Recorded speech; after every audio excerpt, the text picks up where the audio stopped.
fidèles abonnés, chers internautes, Samba Olunga des pères et des mères, Azane Sengwakoye Babino, Ebele, à travers République démocratique du Congo, à travers le monde, Matondo Pona, fidélité Nabino durant toute l'année 2024.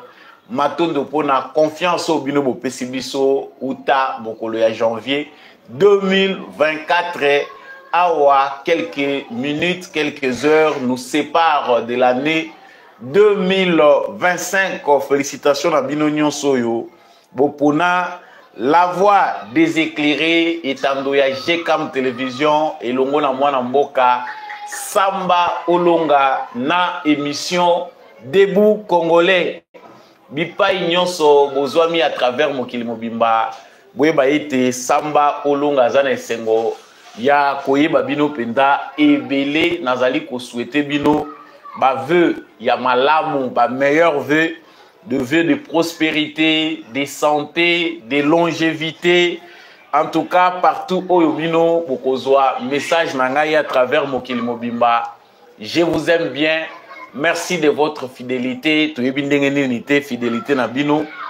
Tokoki ko récompenser yango, mais nous savons qu'on est ensemble à travers toute la République démocratique du Congo et à travers le monde. Meilleurs vœux pour l'année 2025. Bonne année 2025. En tout cas, biso toza kotonda obese nzambe, tozali ko continuer obete lankolo maboko po yende mopesi na pema quand on a encore le souffle de vie. Et sengeli penza koyeba ko remercier Mokeli. Likez, partagez les lives de cette émission, yebisa voisin que Samba Olunga za déjà en direct de Kinshasa. Nazali ne sengwa koyeba bino ebele tielangai na commentaire. Depuis wapi yo za kolanda biso na République démocratique du Congo. Depuis wapi ozali kolanda biso à travers le monde. Ba vœu na yo ozali ko souhaiter ango to za ko présenter ango na Samba Olunga. Depuis wapi na mokili. En tout cas, partagez déjà les lives de l'émission. Je suis en direct. N'oubliez pas de liker et de vous abonner. Kokota 2025 na banyongote. Soko za abonné. Abonnez-vous à cette chaîne. Justice Yanzambe et Rataka Motote. Ndenge gato bandaki nango na janvier 2024. Ndenge pe toza kosuki sanango lelo le 31 décembre 2024. Pour vous dire que la justice de Dieu n'épargne personne. Moto mokote échappaka na contrôle ya Nzambe. So kanisi makambo mabe yo sali durant 2024 il est qui inaperçu.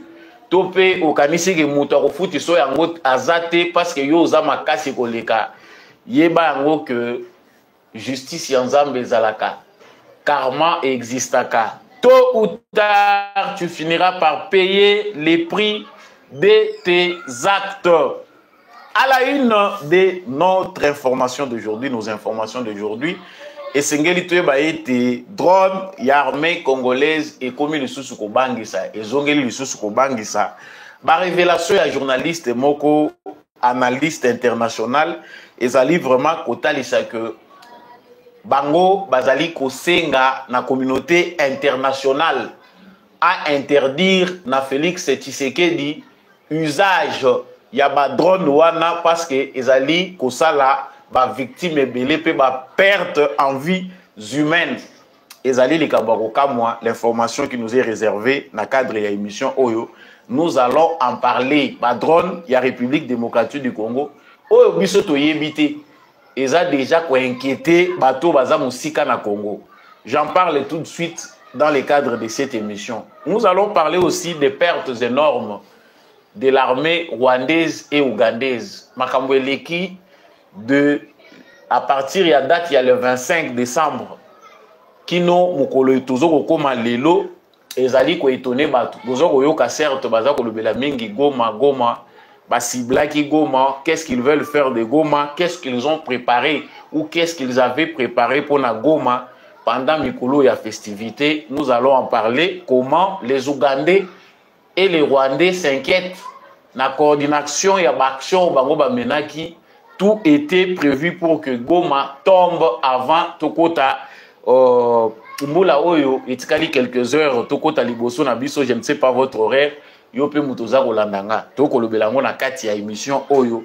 Nous allons parler des sources militaires au Bazali pe ko renseigner qu'est-ce que les FARDC, les forces armées de la République démocratique du Congo, ont pris comme dispositif pour faire face na oezali menace prévue contre la ville ya Goma. Tokolobela pe na kati ya actualité na biso ya mokolo ya lelo, discours moko ezali incendiaire pour permettre ngana lobango déjà d'avance parce que ce n'est pas un discours à encourager. Les discours dont nous allons parler dans cette émission, ce n'est pas encore celui du chef de l'État parce qu'il se fera aussi dans quelques heures. Ezali discours ya Martin Fayulu. Nous avons retenu des points oyo ezali kosenga ke Congolais nyonso azali animé de bonne foi, Congolais nyonso azali républicain, il faut recadrer monsieur Martin Fayulu. Oyo azali vraiment na kati ya dérive. Monsieur Martin Fayulu dit qu'ils observent un repli identitaire au sommet de l'État avec une opposition constante entre les frères dits des sangs et les autres compatriotes. Il ne s'arrête pas là, à l'objet.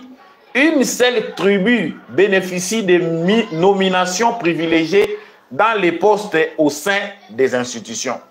À Soukipe Wanate, pour Martin Fayulu, il y a des migrations organisées, des masses au Bazar Olongwa d'une province vers Lubumbashi et vers la ville de Kinshasa. Objectif ezali pour empêcher Bango opposition ba organiser na Bangoti. C'est certes ezali accusation na ye face ya moto yo azali opposé na ye, mais nous Congolais ou d'autres Congolais bazali ko se sentir inquiétés na discours oyo ya division pe ya tribalisme oyo Martin Fayulu apesi tokolobelango na kati ya émission na biso ya mokolo ya lelo. Matondo mingi na bandeko bo rejoindre GCAM Télévision na mokolo ya lelo le 31 décembre 2024. Quelques heures nous séparent de l'année 2025. Je pense pas que yo ozala moto ya kokutana na mauvaise surprise pour empêcher au monde en totalité. Peu importe l'ère à laquelle vous recevez cette émission, bazali komilengele bamususu en festin déjà bamususu bazali kolukandenge nini ya kwambelir banda kuna bango kosomela bana bilamba ya sika. Au Congo, ça se fait de différentes manières. Les embouteillages epai bao bazako wele la basaki ya loso epai to moni pe makamoko ya soni eleki ebele to kolobela pe na suka émission oyo vidéo wana epesi ngai pasi mais to bongisa na mboka na biso ba fonctionnaire ya l'état bazako wele la loso lokola ba makako bazako wele la bitabe esali esengote pour la République démocratique du Congo yango ne kosenga na ba politiciens pe ba bongisa. En tout cas yo yebisa ngai na commentaire ozali kolanda émission oyo wapi à travers République démocratique du Congo, aux Arolandango wapi à travers le monde, kobosa na ko commenter te topé ko partager ango. En tout cas, abonnez-vous Kokota 2025 tena nyongo na ngai. Abonnez-vous à cette chaîne, partagez les lives de cette émission et surtout n'hésitez pas de nous laisser un commentaire pour nous dire ba meilleur venayo ozali ko recevoir ango depuis wapi yo pozozo misela biso depuis wapi na République démocratique du Congo. Meilleur vena bino nyonso bonne année. Voilà. Nazongi na basango ya kitoko po ete soki tozo katisa bwe na transition po toko tambula sika basango ezalaka ya kitoko. Basango ya mabe en tout cas epesaka batu étape psychologique moko ya malamu te. Donc nous avons besoin de bonnes informations oyo kokotisa biso na année 2025. Les bonnes informations sont d'abord premièrement du côté de nos FARDC parce que l'ennemi avait prévu beaucoup de choses mais il salamité selon Izala qui plan à Bangou. Je suis tombé sur l'information d'un analyste politique international na kombo ya monsieur Brahmi Saskim. Je pense que c'est un anglais.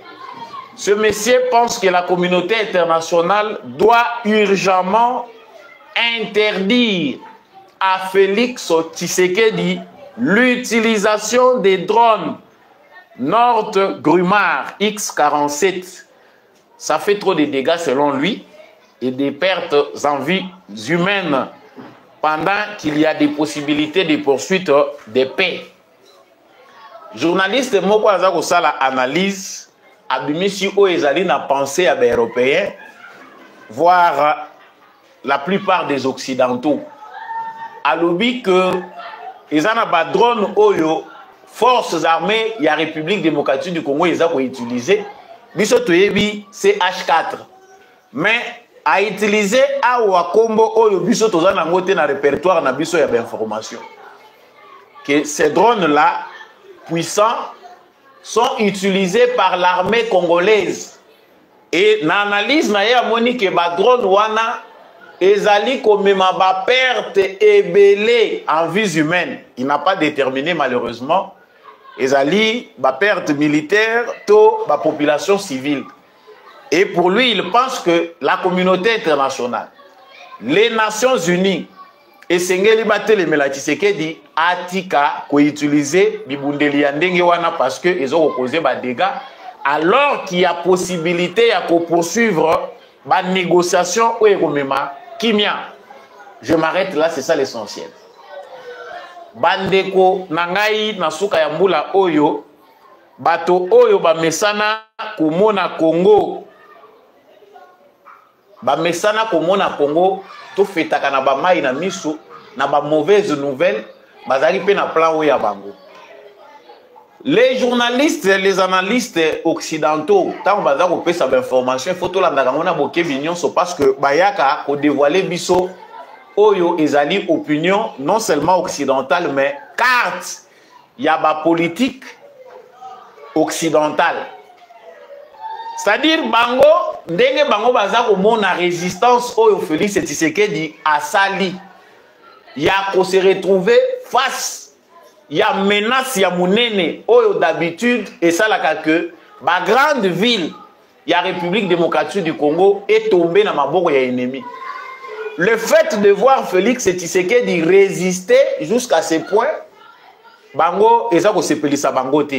Un analyste pense que il faut pas pekisa Tshisekedi et il le dit au moment où touti kolekisa 7 mois ou 6, je ne sais pas si je me trompe, bazali ko utiliser avion de chasse na biso na ba drone toyoki ba pesi information balobi les Américains ont demandé Tshisekedi d'emprunter la voie de la paix.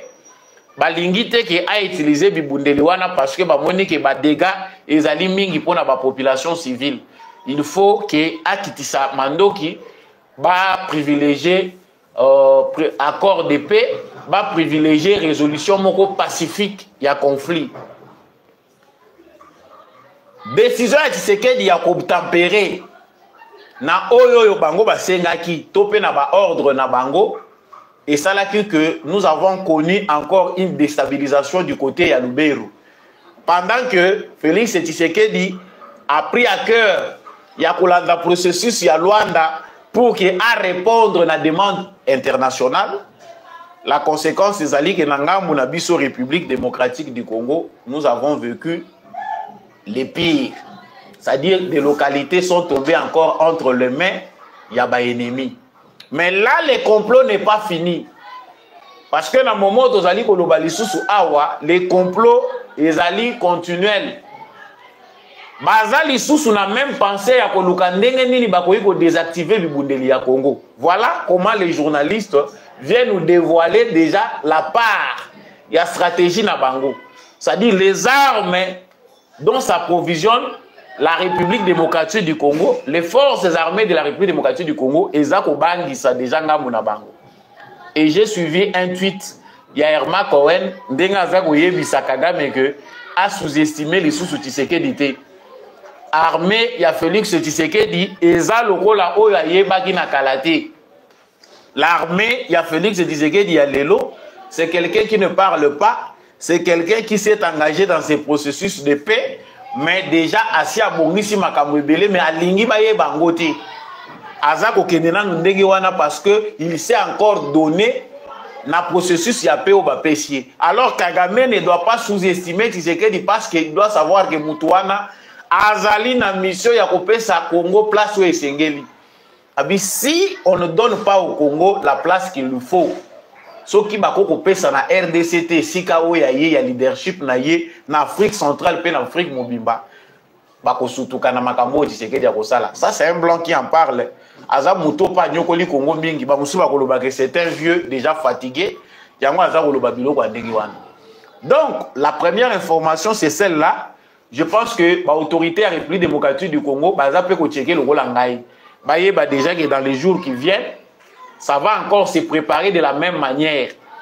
Ils allaient déjà ils ont mabongisi na bango que ndenge nini lokola basala ki biso pendant 6 mois ils ont réussi à faire clouer au sol nos avions de chasse, nos drones, armement nabiso lourd. Nos militaires se sont battus pendant un cessez-le-feu oyo ennemi azako lukake ba déstabiliser ma grande ville. Bravo à la stratégie de Tshisekedi, mais une stratégie très risquée. Les militaires va se battre seuls dans un cessez-le-feu qui était truqué. De l'autre côté, bazali ko renforcer les Rwanda. Le loyo et bimi polele. J'arrive encore avec une autre information. Vous allez voir dans les réseaux sociaux et dans toutes les informations, Bazali kolobela likamboya Goma, Goma, Goma, Goma, Goma. Je pense qu'en 2022, nous avons vécu ça. Goma, Goma, Goma, c'est-à-dire toute l'actualité internationale, lorsqu'on parle du Congo, on parlait de Goma. Ah, le M23, les terroristes, les rebelles sont déjà à 80 km de Goma. C'est déjà à 20 mètres. Et non, ils sont déjà proches. Bientôt, Goma va tomber. Les médias internationaux ont travaillé de toutes les façons pour Nakoluka que Bisso Congolais, Bisso Tshisekedi doit se plier parce qu'il a déjà changé. Parce que Tshisekedi ne comprend pas. Il faut se plier, sinon les grandes villes de la République démocratique du Congo vont finir par tomber. Mais vous allez comprendre ce qui s'est passé. Tomoni Batubaya wana makambo ba aide humanitaire. Batubaya wa délégation à l'Union européenne, il y a ba américain, il y a ba africain. So ki ba yeba komi na Kinshasa, ba weleli mbango ba kiti na Goma. L'objectif visé c'était que Goma tombe. Comme Tshisekedi est têtu, si Goma tombe, il va se plier. A kosala lisusu masekite, a se plier na ye, Tshisekedi n'a pas de problème, il faut pas résister. Et biso nyonso tozala ki traîner pe na kati ya discours wana. Na suka oyo ya mbulo tozali ba planifier ki lisusu makambo ya lolenge wana. Ils avaient déjà prévu que Goma va tomber.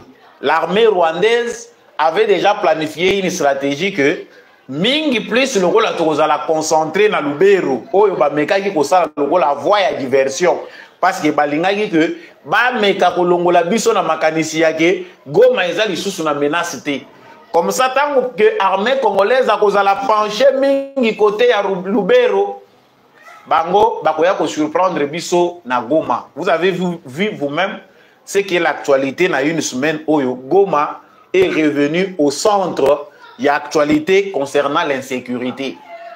Nini, Balobi, Bazali, Kolinga, Kozwa, Goma.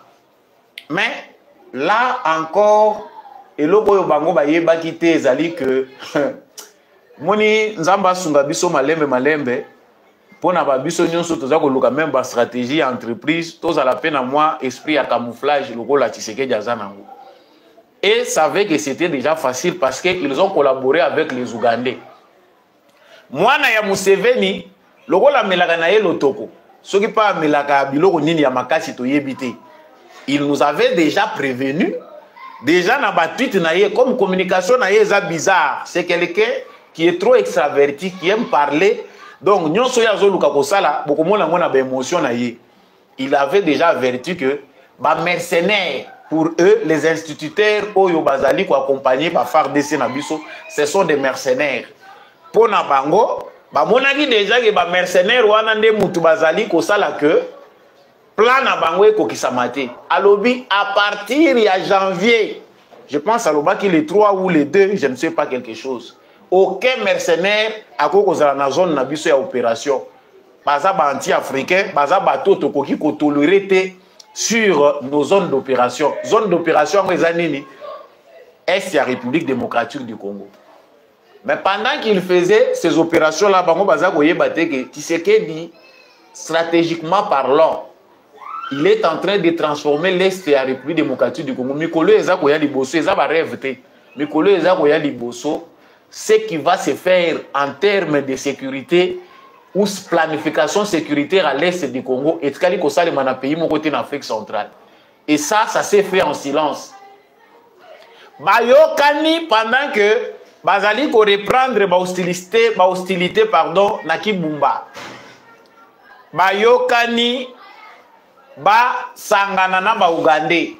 De la même manière que les Ougandais avaient cédé Bunagana soki to perda yango, c'est la complicité rwando-ougandaise. Ce sont les Ougandais qui ont fait que Bunagana est tombé. Ils avaient encore ces plans-là. Mais tala, tango bango baza ko se planifier, ba militaire rwandais, ba koti, ba yeli susu ba renforcer ba position na bango. Ba sangweza kitoko o biso to communiquer keza ba bribe. Des photos ya ko pesa ngo pe na retard. Ba drone, ya FARDC, ba avion de chasse et tikaki bango ba s'installer.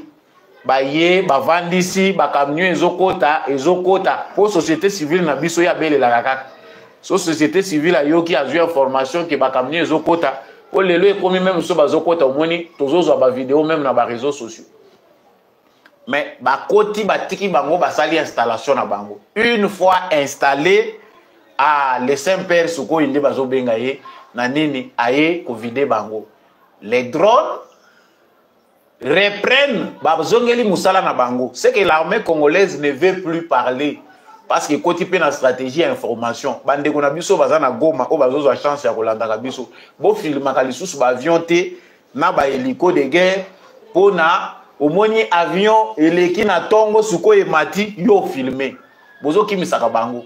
Il ne faut pas filmer des avions de guerre, vous lancer des informations dans les réseaux sociaux. Et les qui n'attendent et les qui n'attendent telle heure. Non, ne faites plus ça. Vous donnez l'information à l'ennemi. La surprise et pas na bango est tellement grave que bah c'est concerté bango moko bah chef ya ba commandement. Ça s'est passé en Ouganda, ça s'est passé aussi au Rwanda. À cause des pertes subies, parce que ce que yebi que moni ba militaire ndenge ba kendaka wana. Bomoni oya kufi to kufi en désordre et créer la frustration.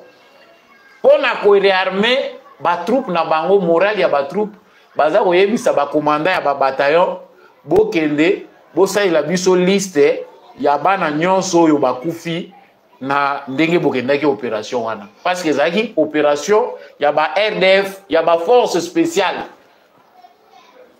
Tango bango bazo bimisa ba vidéo ya ndenge nini bakangi ba militaire armée congolaise ils a déstabilisé l'armée congolaise, l'armée de l'air a fait un grand travail. Kolongwa kaka le 24 décembre kino mokolo ya lelo tozali le 31 décembre. Bravo à Noé FARDC parce que sango eza kitoko mais la menace eza nanu en cours parce que bazoki bolanda koseka discours ya mokolo ya lobité ya Kagame. Il y a un discours qui passe, discours moko eza na kati ya ko circuler, discours wana eza ya nini balobi voilà tozo seka vous devez vous réjouir d'être en sécurité nyonso eza ko salema pour Rwanda ezala en sécurité. Na Uganda baza ko senga pardon na ba officier militaire pour na perte wana esalami toyebi ke ezali ba condition, c'est-à-dire bango moko ba comprendre de fait. Le plan ougando-rwandais était que, na fin oyo ya 2024, Goma devait tomber. Mais loko moko oyo bango ba yebaki te eza que bouclier oyo etiami na Goma. Ezali vraiment que soki Goma ekweyi déstabiliser ce que Kigali pe, soki na frontière na bango na Gisenyi pe, il faut bamona makambo na bango. Le Rwanda est tout petit, c'est que soki Goma ekweyi, il faut ba dommage nyonso collatéraux et ça la paix que na Rwanda va vivre instabilité wana. Si aujourd'hui, Ndenge Kagame a pensé que en sécurité, ils ont pleuré, nous vivons en sécurité. La guerre a déjà atteint une autre dimension. Ce n'est pas pour rien que les Européens s'inquiètent. Ce n'est pas pour rien que les Américains c'est que des pressions, que Tikalaka n'a voie dialogue. Ils ont déjà compris que les événements, et si ils ont tourné Moussoussou, Nali Royo Makabweza Kendele si Tshisekedi a les mains libres, ce qui va se passer au Rwanda, et que la lisusu na contrôle na bangote. C'est-à-dire que la grave, bah il a erreur du passé. Mais miro mutu bomoni déjà que commis ma bébé, ceux qui bomoni déjà que ça ne va plus, ils aussi mbatté. Qu'est-ce qu'il faut faire? Il faut récupérer pour les nabino bo tresser parce que nous Congolais nous n'avons pas les yeux pour voir. Moni balobaka mutu aza prophète et pas inayete. Mais ce qui se passe au Congo, ba observateur au baza libanda. Oyo baza na mauvaise foi te. Ba yebi que Tshisekedi c'est un stratège. Aza ko armé, ko organisé, armé na ye na distraction totale ya ennemi. Na moment ya aza ko linga ko apparaître faible, loko la pleurnichard, et za moment oyo aza ko s'équiper davantage, aza ko continuer ko rôder armé na ye. Moment où il y a de la communauté internationale, il ne fait qu'acheter les armes, il ne fait que se procurer des armes. Mouto aza terrible. Le fait qu'Aza se procurer Mindou Kiboye, c'est que guerre où il est éclaté, contrôle. Nous devons l'empêcher de l'exécuter. Voilà pourquoi les démocrates américains au bazar pouvoir, au bazar déjà sortant, Vandi Mikoleleke a bomoni bango ba yeli tiseke di pression. Non, voilà, tolingi que toujours remercier yo ndenge okendaki kondima voix ya dialogue. Nous voulons que ça la plus la neutralisation à Baef de les discours est creux. Chers Congolais, nous devons comprendre que dans le fond, le fond, il y a discours et Anthony Blinken et Zali criminel. Le même Américain qui avait tué Laurent Désiré Kabila. Dans des circonstances pareilles, Yebi déjà Tshisekedi est en passe d'être un électron libre qu'il ne contrôle pas. Sauf que Tshisekedi, lui, ne sait pas, n'a pas cette nature-là d'engager des conflits directs. Aza précédé, Ata oza ennemi naye, azo pe sautant. Mouzi a commis l'erreur de raccrocher au nez na secrétaire d'État américain à l'époque wana. Ce qui a donné la voix pour que Bango Basala Nini babomaye. Mais Félix Tshisekedi, lui, il n'a pas le temps de faire ça.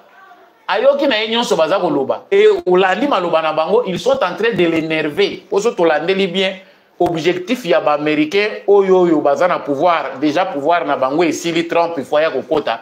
Eza ya ko créer déstabilisation na Tshisekedi. Et ce n'est pas seulement dans les dossiers Tshisekedi, dans plusieurs dossiers.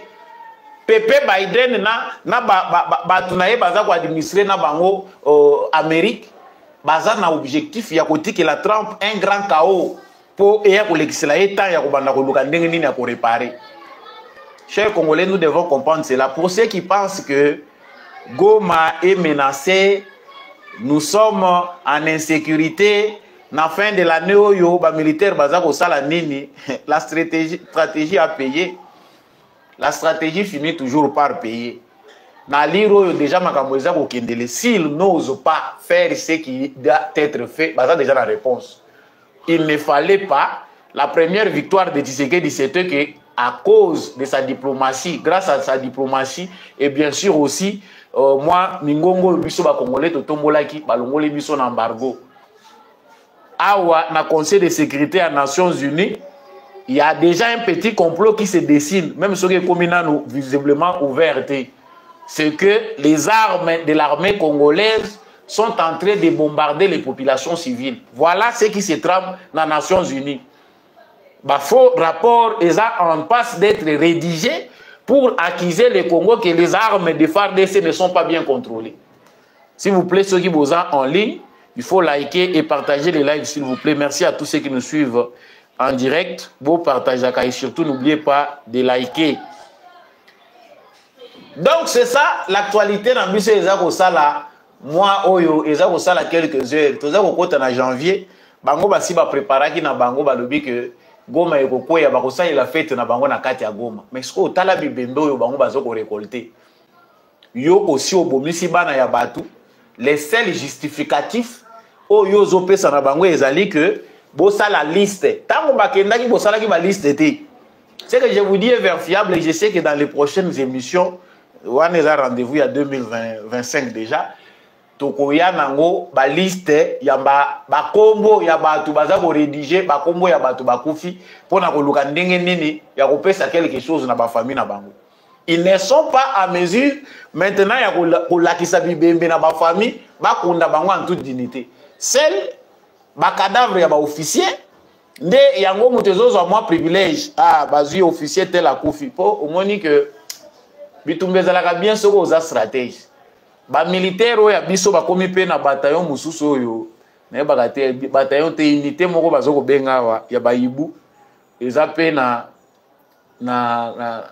moi solo banini moi structure na bango moko makasi ya élimination ya ba leader ça dit soki ba moni ki na camp ennemi mutu fort azatel il faut les traquer pour l'éliminer. C'est ça l'armée, c'est ça une armée. Ba traquer et pe ba éliminer.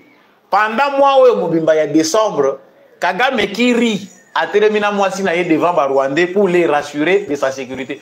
C'est un langage, et ça discours, Mokotolo ba le contraire.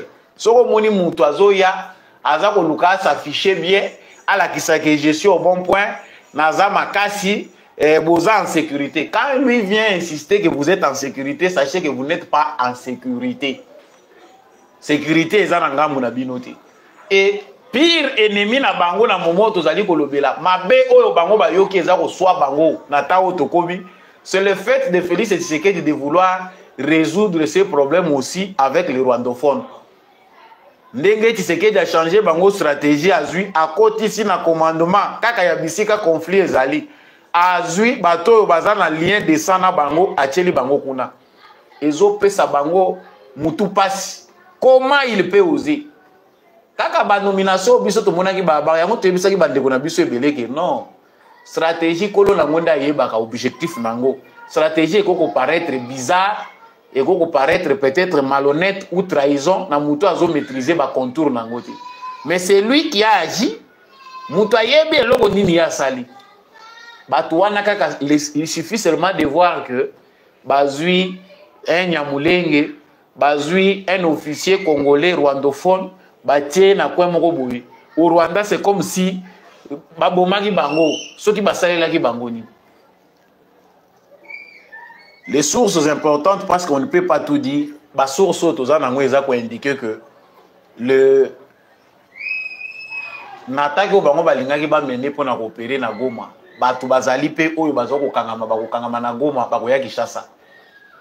Donc par crainte que tout bimisa makamusu so ebimagate za na batu bakokangama na Goma bakoya Kinshasa oyo bazali ba permettre déjà que infiltration ndenge comme d'habitude et ça na ville ya Goma pour ba concrétiser loko na bangwana.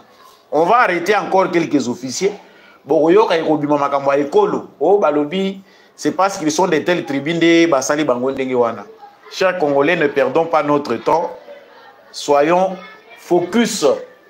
Ça, c'est pour l'actualité qui se passe dans l'Est de la République démocratique du Congo.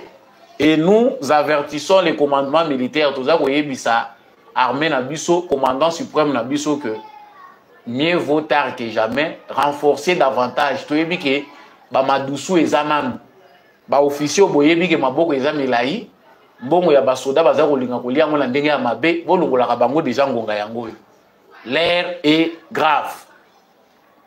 Sango Yasuka, oya kolobela na émission oyo, eza sango ya mabete mais il faut to lobela yango po to condamner.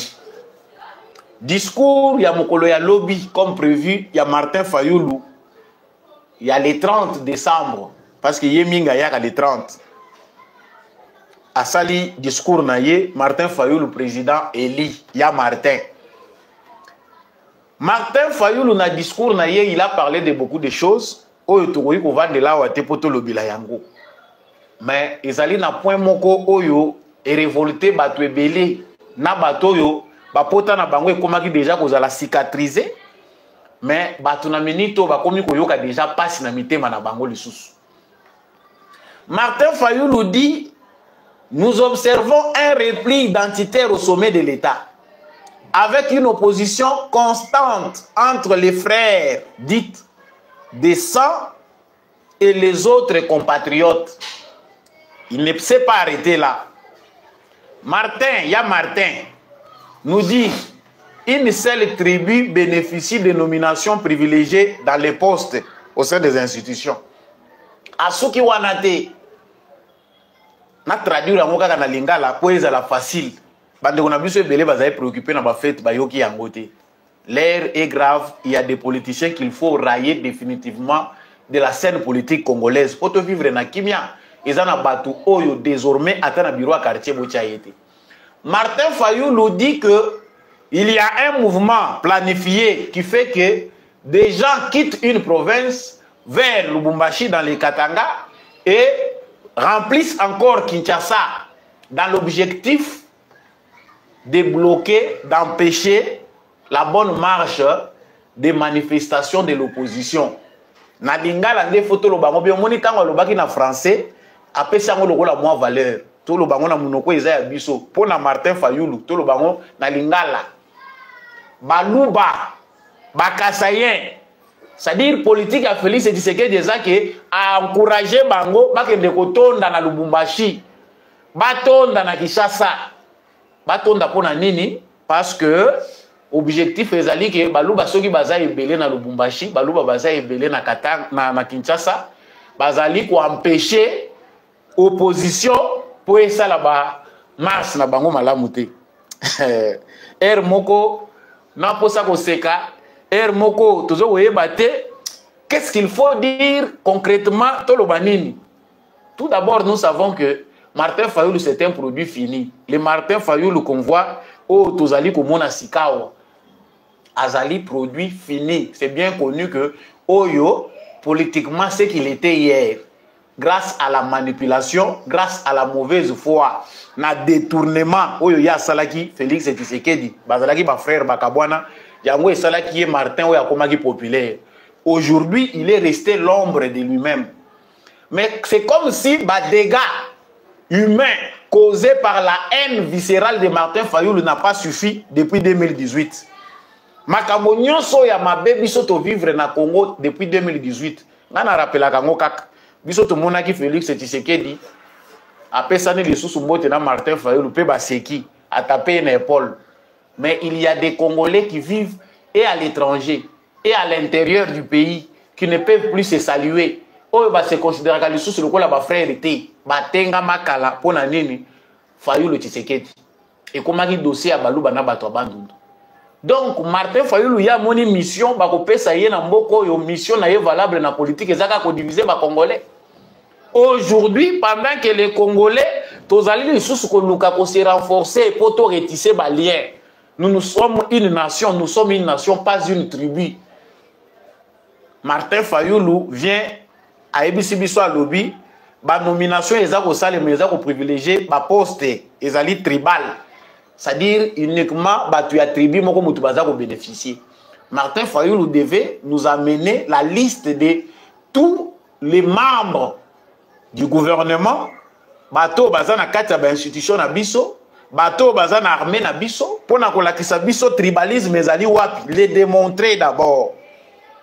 Il faut à démontrer ango, il y a liboso c'est démontrer. Mais le la manipulation ezaka na besoin de démonstration mingité. Il faut et les caparvois le kouta, il n'a pas dit de quoi il s'agit parce que il est possible que les oya. J'envie tokokota o tokotu na ye. Nous devons chercher la liste, il y a des membres sur le gouvernement, la liste, il y a des autorités militaires, tout le monde, si ce que Martin Fayulu dit est vrai ou il est dans la logique de la manipulation habituelle. De deux, pourquoi Kokomi sa haine est à niveau Oyo? Même ceux qui ont lingi Tshisekedi. Mais est-ce que Balou Bagnon se faut pas en danger parce que Yo Fayulu, Tshisekedi na yo boyo kanika kate? Si tu as un problème particulier, na yo na Tshisekedi, poto mona makambo ba pasteur pe ba kota. Et si manango kakate, est-ce que l'on nini yo koko bongisa te na Tshisekedi, il faut exposer au tchaba via bato en danger. Est-ce que bandeko yo nyonso yo bawuti Kasai bayaki kaka na Tshisekedi bango mutu bayebisaki Tshisekedi ke postuler comme président? Pourquoi il faut attiser la haine tribale pour tinda batu bakende koyina batu mususu? Soki lelo bakangi Martin Fayulu batieye, ce sont les mêmes propos, ba propos ndé memi set kikuni na boloko. Aujourd'hui, soki batie Fayulu devant un juge naturel, batuni Fayulu, ba propos na yo ezali lié na incitation à la haine tribale. Pouvez-vous nous démontrer au lakisabiso makambo yo lobi ba preuve nango ezali wapi? Est-ce que Martin Fayulu saurait akokoka koyebisa biso yango? Je suis naïbité, hein. Tout le monde a dit que Martin Fayulu yoti, mais on comprend que tant que mutu abotami mabe, ils ont une question à la société, ils ont un esprit oyo et botami kaka mabe. Mutu mususu yo zomona kaka apparence lobi to yebani na ye na yebi depuis longtemps, mais o yebi esprit o ezalaka na kati na yete. Devant circonstance moko ya élévation na yo nde ko comprendre mutema na ye ndenge ezalaka. Ndo ko yeba oyo mutu wana zalaka. Ce n'est pas juste. Si vous avez sur la carte Oyoyo, il y a 2018. Voilà la mission pour laquelle Fayulu s'est retrouvé en Europe avec Moïse Katumbi. La mission pour laquelle Fayulu a rencontré le clergé catholique. La mission pour laquelle mission pour laquelle Bakei, Basangisi Bango, Bazui Cardinal, au clergé, nous voulons l'unité, unité à Mbebo. Niveau Oyo Tokomi, l'Union européenne donne encore une nouvelle mission à Fayulu, tout en sachant qu'il n'est plus populaire, assis à perdre Nyonso. Le rôle Azali sous popularité, t'es topé cette mission, le rôle à Monokweza soupe, qui n'est divisé les sous. Guerre civile au Bino Boluka qui est salement en 2018, to vivre en Goti. Même s'il y a des gens qui ont perdu leur vue, leur bien, les lots peuvent foutre ma pété. Félix Tshisekedi est président de la République, tu as là comme la commission thaïlandaise là pour indemniser ma victime. Il y a un tribal, il y a Martin Fayulu. Les lots Fayulu revient encore. Non, chers Kassaïens, vous êtes visés, vous avez battu.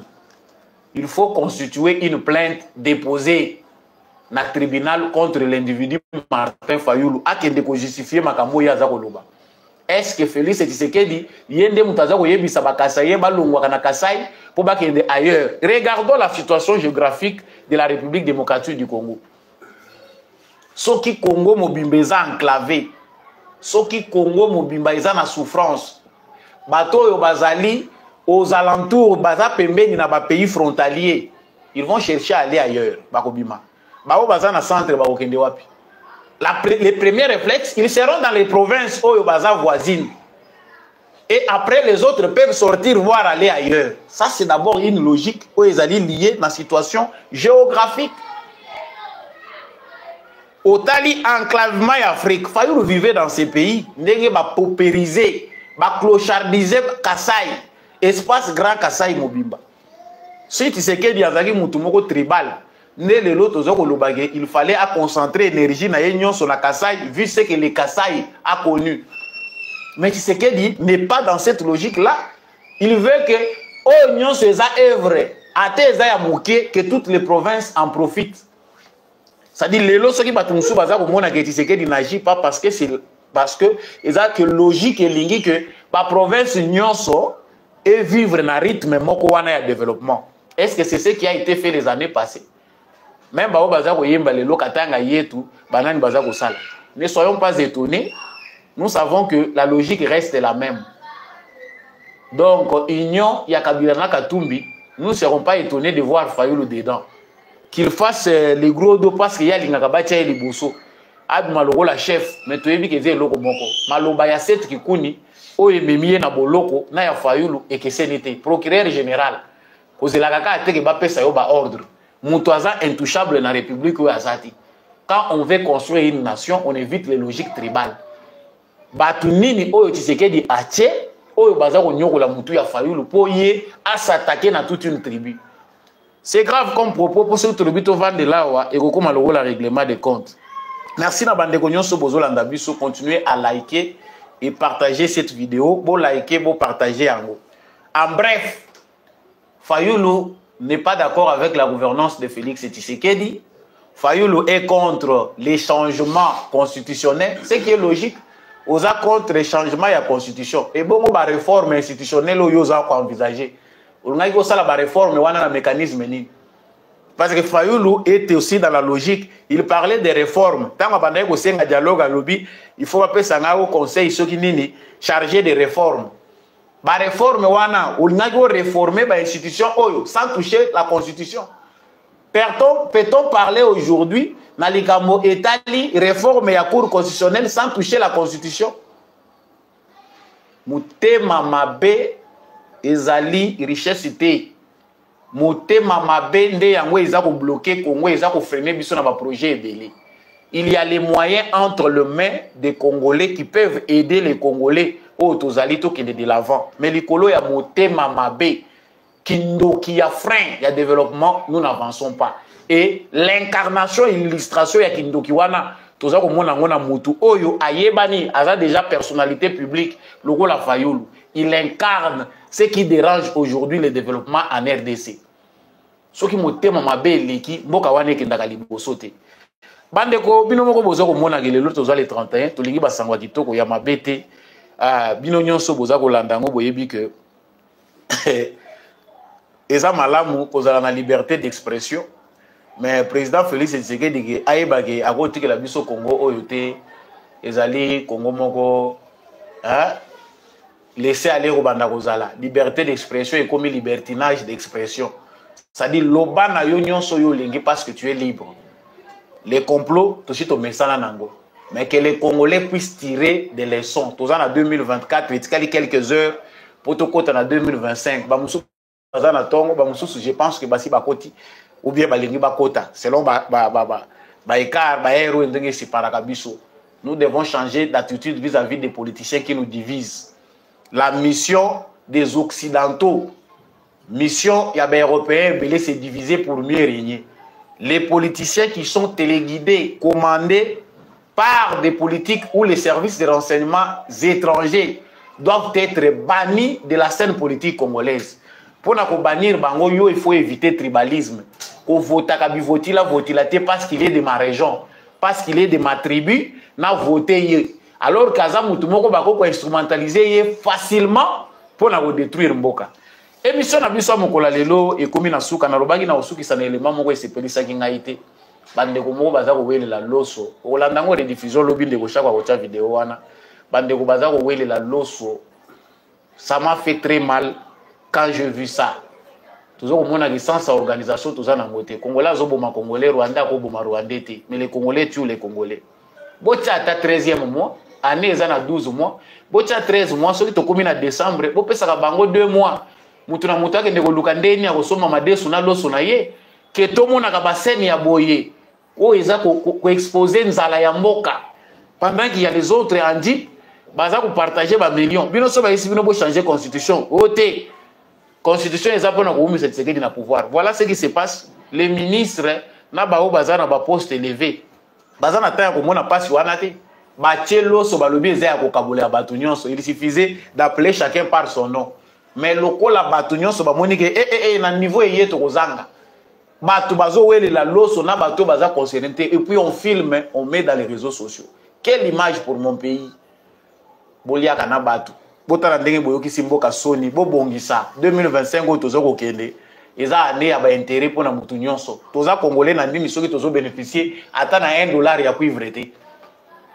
Toyo ka peke cuivre ngo baza ko exploiter na ba entreprise ebele ba komi ko futa biso ba topé toza ata na moi diplôme to pe bano ba witu ko bota ba mama na bango ta une fois ka ko boti mwana na maternité oza na carte moko bazo peso ata quelque chose pour te comprendre que Congo ngo eza ya biso nyonso émission et suki lelo eza le 31 to kenda pe communauté pour que to kotane asika na ba problème te soki na zokisa kiyo a limbisa ngai to kota mbula sika.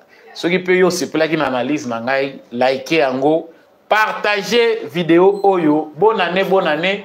Meilleurs vœux à vous tous qui nous avez suivis de partout na ville province ya Kinshasa, bolanda ki biso na Lubumbashi, bolanda biso na Edmonton, na Canada, na Bruxelles, na Paris, boza na Londres, bozali na Maryland, na États-Unis, kuna bozana New York, bozana Chicago, Texas, bozali na Afrique du Sud, bozali na Luanda, bozali na Uganda, bamususu bazali na Tanzanie, bozali na Zambie, bozali na Congo Brazzaville.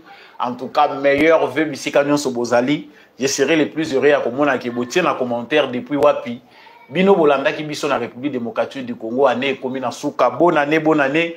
Meilleur vœu na ndekombi à chaque fois zaka toujours na sima ya caméra na bino pour na kopesa bino penda information pour que vidéo et comme réalisable ezalaka ndeye.